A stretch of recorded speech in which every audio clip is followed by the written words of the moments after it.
Pat North put on her best suit and left early for her first day on the Home Office sponsorship scheme. It was a classic fast track, aiming to create a central pool of individuals capable of filling the posts of chief police officers. It allowed senior ranking officers to be attached to a series of particular inquiries right across the spectrum of police work. Pat had done some digging over the weekend. She wanted to know what sort of placements were on offer. One, she heard, was to the Football Hooliganism Intelligence Unit, another to the National Criminal Intelligence Service. Others were being sent to distant forces where they would learn about rural policing, to the Customs and Excise to uncover VAT fraud, to the Channel ports to catch illegal migrants. There were even some being posted to British embassies abroad on liaison with the local power over drug smuggling and asylum seekers. Her initial assignment was less glamorous. She had been placed on a reinvestigation, a case which the Met had once thought was well wrapped up, but which now required review.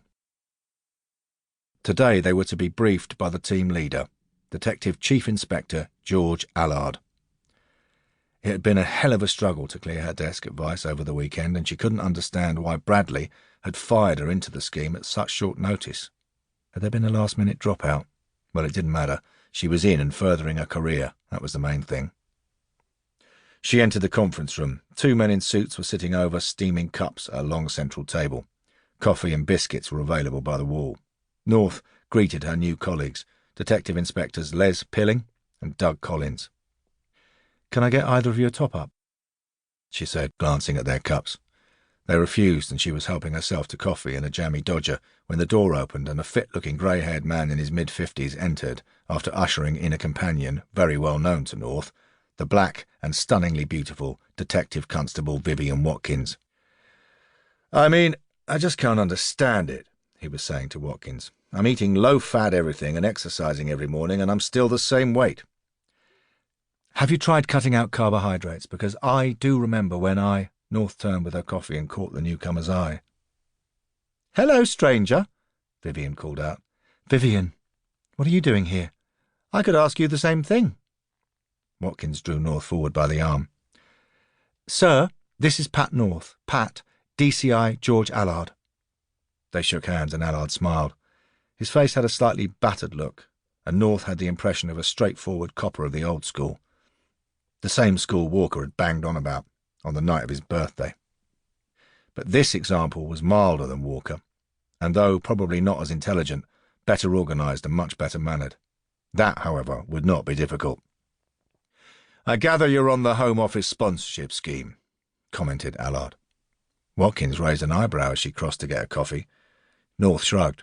"For my sins." "Well, congratulations. I hope you're up for the challenge." "Oh, yes, absolutely." As Allard too turned to the coffee machine, Watkins passed North on her way back towards the table. "Home Office, eh?" she said. "Yep. This is my first assignment." Well, congratulations. How did Mike take it?" In the background they heard Allard introducing himself to Pilling and Collins. The two women took seats beside each other at the table. "Don't ask." Watkins smiled and shook her head. She knew Mike Walker. He was a great detective, but in her opinion his social skills definitely needed an upgrade, and his competitiveness was exhausting. By now Allard had sat briskly down at the head of the conference table and cleared his throat to quieten down the rustle of papers and the slap of notebooks. "Right, let's get started, shall we? I take it introductions have been done." They settled themselves as Allard passed out files. "You may well have heard of this case.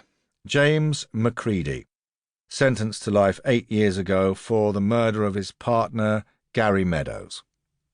The four detectives opened their files and began turning the pages as Allard continued.